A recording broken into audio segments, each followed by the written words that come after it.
başka biri olur. Çocuk olur. Kadın olur. Ana olur.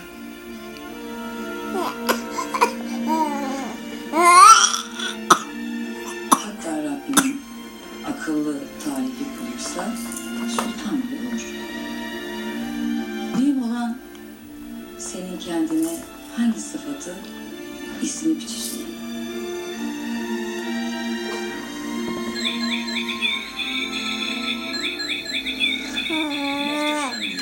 Kösem, Perşembe akşamı Star'da.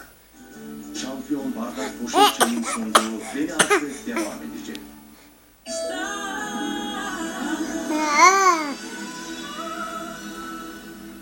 Artı 7 8